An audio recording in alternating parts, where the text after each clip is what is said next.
Hello guys, JC nga pala, IT Seafarer. So yeah, as I've just promised, di ba sabi ko nga, gagawa ko ng videos na kung saan kayo pwede mag-apply as a seafarer sa mga companies sa Pilipinas. So ito ang mga list of companies na pwede nyong applyan, part 1. Okay, here you go.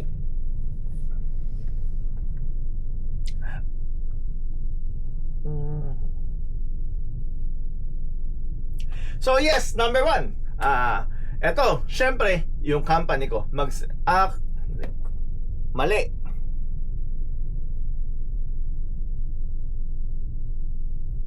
Kasi nga pala, IT Seafarer. So yeah, as I just promised, di ba sabi ko nga, gagawa ko ng videos na kung saan kayo pwede mag-apply as a seafarer sa mga companies sa Pilipinas. So ito ang mga list of companies na pwede nyong applyan, part 1. Okay, here you go.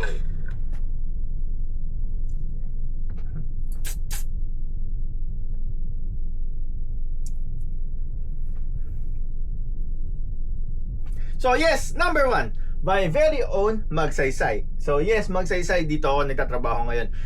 Yan, dyan muna kayo pwede, ay, mali.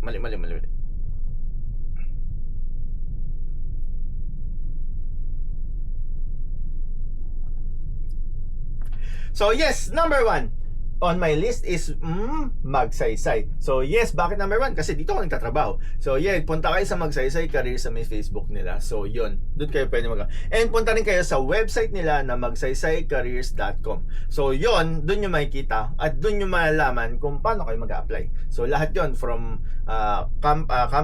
mali. Hirap ah.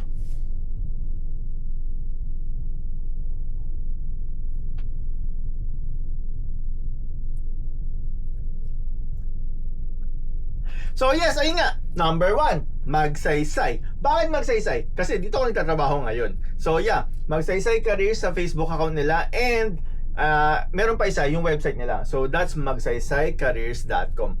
Yun, doon nyo makikita yung mga job opportunities nyo na mga kung saan kayo tingin yung swak kayo sa position. So that's number 1, Magsaysay. Number 2.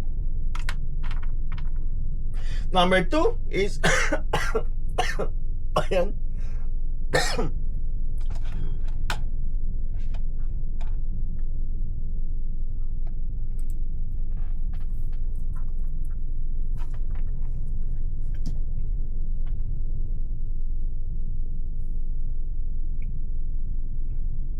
So that's it for number 1. Ito naman, number 2. Ulit.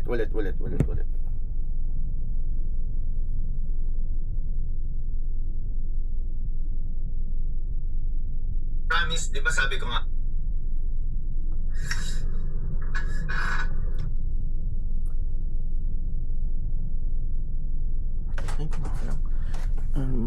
mas maganda natin yan to.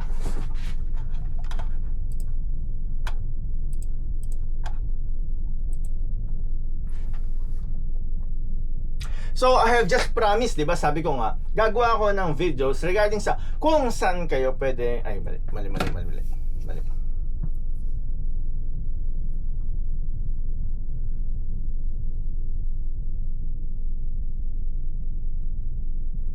Hello guys, JC nga pala, IT Seafarer. So as I've just promised, sabi ko nga, gagawa ko ng video kung saan pwedeng, wala akong relo.